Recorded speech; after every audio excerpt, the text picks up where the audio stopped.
Bangmana commune de don donc dugu tan naani o de b'a a kɔnɔ donc Bangmana sigilen bɛ sɛnɛ mɔni ani baganmara de ma donc kɛrɛnkɛrɛnnenya la an ye commune rurale de sɛnɛkɛcogo la de don donc ni mɔgɔ minnu nana k'a fɔ vraiment k'u bɛ anw dɛmɛ an ka commune ɲɛtaali la sɛnɛ taabolo la vraiment o ka di anw ye. Hectare 10 de bɛna aménager ka dɔ tala ka kɛ parcelle ye ka di jeune groupe ma jeune minnu dun cɛ ani muso minnu ka laɲini yɛrɛ don minnu viselen don projet fɛ kosɛbɛ cɛ ani muso parce que an ka diɲɛ yɛrɛ fan bɛɛ fɛ denmisɛnninw olu de ka ko kɛ gɛlɛn sisan o de bɛ bɛɛ dusukun na musow fana bɛ ten. Dugu denmisɛnnin kuru a bɛɛ jɛrilen y'a de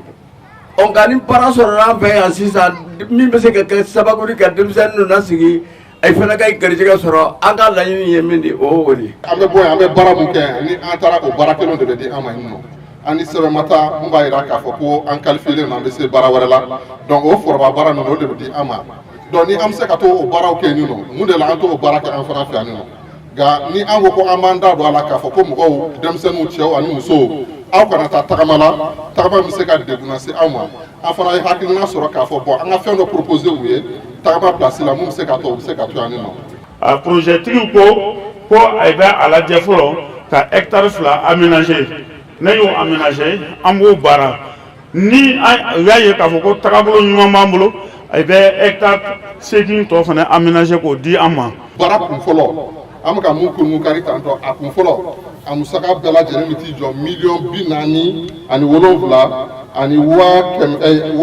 ani $16,000 a n'a kunkan fɛn. Projet in kɔni hectare 2 in n'a aménagera ka di denmisɛnninw kɔni ma vraiment a bɛ diya an ye an b'a minɛ an bolo 2 la an sigilen k'a makɔnɔ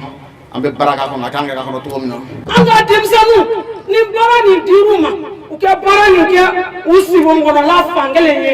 ka baara nin kɛ a y'i fa a n'a ba ni a y'i bolo ka sababu kɛ an bɛ taa ɲani min kɛ a nɔfɛ tunkanjan na ni an n'u bɛ tiɲɛ n'an kisilen o ma. N y'a fɔ phase 2nan bɛ yen o barika ka bon ni nin ye nka gan b'a la dɛ an tɛ se ka musaka ta k'a dun a la tant que an ye phase fɔlɔ minnu kɛ tan ni tɔ an ma nimisiwasa sɔrɔ a la. O kɛ hali ni a ma se ka kɛ nakɔ sɛnɛ ekɔliso ma se ka créer ka di jeunes ma yan sa mais u bɛ mɔgɔ dɔ bila an kɛrɛfɛ min bɛ se ka an ka fɛnw janto an ka nakɔ kɔnɔfɛnw nɔ pour que n'an y'a fɛ a nafa bɛ se ka sɔrɔ a la cogo min na a tɛna fɛn kana caya o kɔni y'o fɔ k'o lase an ka fɛnw ma. Hectare 2 bɛ labɛn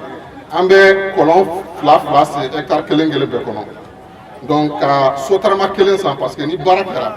dɔ y'a fɔ a ka kuma kɔnɔna na ko ka jateminɛ fana kɛ pour que sɛnɛfɛn bɛ bɔ a sɛnɛfɛn bɛ se ka bɔ cogoya mun na kana kɛ tiɲɛnifɛn ye an ye étude de marché kɛ k'a lajɛ dɔgɔ minnu bɛ aw da fɛ yan nɔ donc ka se ka minɛn ɲini ka d'aw ma ni o ye sotarama ye o bɛ se ka bɔ cogoya min na an bɛ se ka commercialisation kɛ cogoya min na. Ne jateminɛ an yɛrɛ bɛ bɔ Bangmana wa Sahara kɔnɔ jamana minnu kɔnɔ an bɛ nakɔ sɛnɛ de kɛ yen ne bɔlen yan k'a fɔ Algérie ni nakɔ sɛnɛ baara kɛ Algérie an ma foyi kɛ fɔ nakɔ bon n'o nakɔ kelen bɛ d'i ma Bangmana yan c'est pas la peine i k'a fɔ k'i bɛ bɔ fa Sahara kɔnɔ ni baara Gawo yɛrɛ k'a fɔ k'i bɛ se Algérie a tɛ k'i ɲɛna i bɛ bɔ Gawo n'i bɛ taa Algérie k'i bɛ se o kɔ quoi a bɛ k'i ɲɛna k'i tɛ denbaya yɛrɛ ɲɛna o tellement que gɛlɛya min ye. Minnu bɛ taa tungan fɛ wali minnu bɛ taa damandaw la an denw don an musow don an cɛw don an dɔgɔninw don u bɛ bɔ yan nɔ ka taa fɛn ɲini de la yaasa gɛlɛya min bɛ yen u bɛ se ka tanga o gɛlɛya ma cogoya min na u bɛ se ka fɛn kɛ u yɛrɛ ka fɛn kɛ u somɔgɔw ye o de b'a to an ka Sahara tile jugu u bɛ taa o fɛ an ka kɔgɔji jugu dɔw bɛ t'o fɛ caman bɛ to a la. Ninnu bɛ ka ni projet min ye tan nin ye ka baara di denmisɛnninw ma mɔgɔw bɛ se ka to o place la cogo min na ka baara kɛ vraiment ka yiriwa ka sankɔrɔta. Association Abarika Nandré association wɛrɛw farala anw kan Italie u dara an na parce que u b'a dɔn an bɛ baara kɛ Mali jamana kɔnɔ bi a ka ca ni san 20 ye an bɛ yɔrɔ caman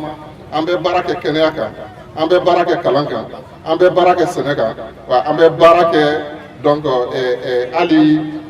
bunahadenya yɛrɛ bɛ se ka sinsin cogoya min na an b'a fɔ o ma ko humanisme le renforcement de la cohésion sociale fɛn o fɛn ye donc kɛlɛban kumaw ni fɛnw ye an bɛ baara kɛ o bɛɛ kan.